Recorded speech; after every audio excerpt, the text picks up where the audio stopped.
Hi, today we're going to learn how to use VPN to stay secure and private online. Wow, this is a tough job. Just kidding. When you use NordVPN, all it takes is just a single click. See for yourself. Click, and you're browsing securely on public Wi-Fi. Click, your ISP can't see what you do online. Click, and you're in a different country. Well, virtually. Any device you have there, NordVPN has you covered. Everything else is just details. But if you care to know more, NordVPN has more than 5,000 servers all over the world. It protects your sensitive data with advanced encryption, shields you from malware and phishing sites, and keeps no logs of your online activity. Click link in the description and get 68% discount for your first order. Preparation. Purchase your Universal Orlando tickets online or over the phone before visiting the park, particularly if you are visiting from outside the U.S. This will save you time. When you arrive at the park, you won't have to wait in any queues at the ticket offices. Preview the attractions in the park before your visit. Try previewing each ride on YouTube or take a peek at the ride through photos from others. Learn from what others see. This can help decide which rides and attractions will take priority during your visit. Pack water, snacks, money, and most importantly, your park tickets before you leave for the park on your visiting day. Food is expensive to buy in the parks, and a simple snack like a granola bar could fit into even the smallest of backpacks. Plan to arrive at the park before it opens.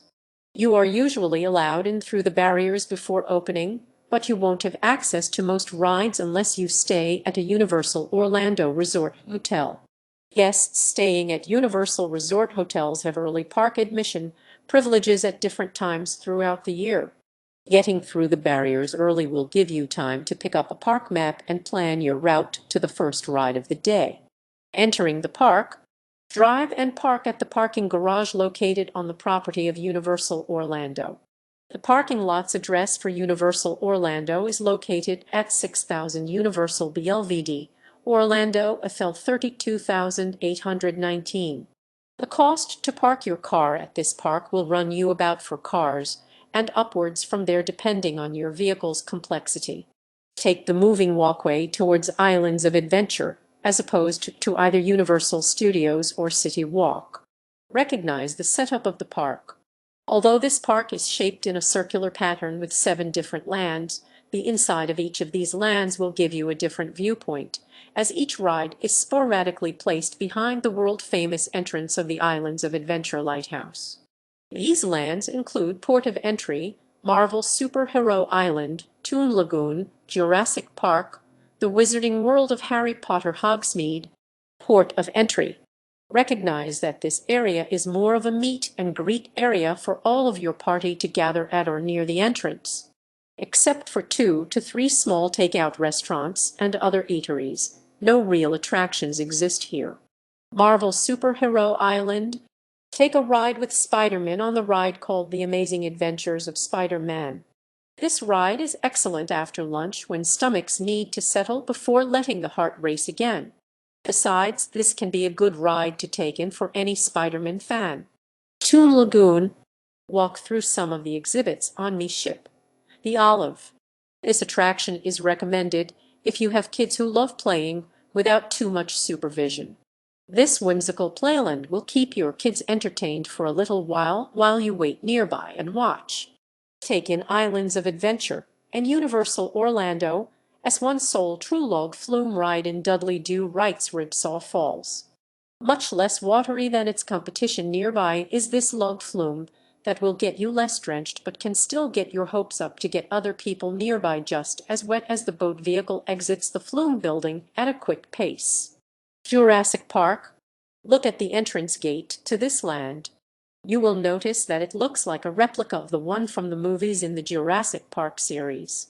Marvel in the glory of seeing this one close up at least once or twice. Make yourself feel like you are flying on Pteranodon flyers. These swings will swing you back and forth from one place to another and back to the entrance gate on a track higher in the air than most other swinging rides. But don't lose your grip. Most people report that this ride's popularity seems to be well closer to the historical mark. However, Universal still offers this ride as an express pass is questionable to most who ride it to this day.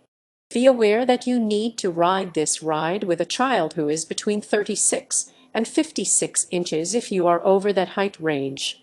Search the maze of steps and other mysterious alleyways in Camp Jurassic to see what other things you can mysteriously find without too much help. Head right for Jurassic Park River Adventure upon the rope drop at the beginning of the day. Do this if you love the movie version of Jurassic Park and if ultimate log flumes are your enjoyment of the park experience. If you've ever been on Journey to Atlantis, you'll love this ride. Discover a wealth of dinosaur-inspired trivia inside the Jurassic Park Discovery Center. You will feel like you've entered the museum portion in this completely walking exhibit from the movie Jurassic Park. Wizarding World of Harry Potter. Walk through and purchase a wand from the wizard at the Islands of Adventure version of the Ollivander's Wand Shop. However, be aware that these can be a bit pricey.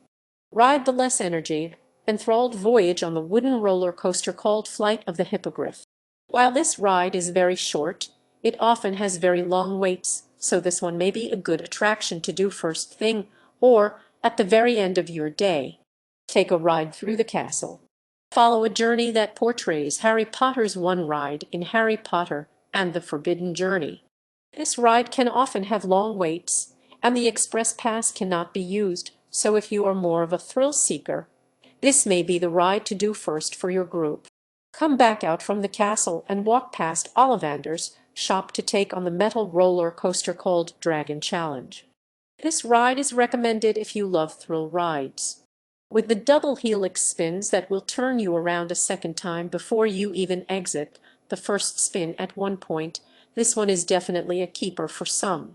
Ride the train at the Hogwarts Express station at the Hogsmeade station location if you have the proper authority on your park ticket to cross into the other park. Look out the rather fake-looking windows to watch the Harry Potter journey, or watch out the entryway door as you see people gather and talk about your journey. The Lost Continent. Watch the 8th voyage of Sinbad's stunt show to see Sinbad's action take place in real time. Talk to the Mystic Fountain to see what he replies back to you. If other people aren't around it when you reach the area where it lives/hides, he should return something of interest to you that will be on cue with what you said, so ask it a question or answer its own questions, and you can be assured you'll have something worthwhile to watch in real time. The fountain will quite potentially have something witty to tell you if it can understand what you have said. Strike up a conversation with this fountain. Walk through the water vortex tunnel called Poseidon's Fury. This interesting exhibit compares to nothing else worldwide except to learn a little more about Poseidon.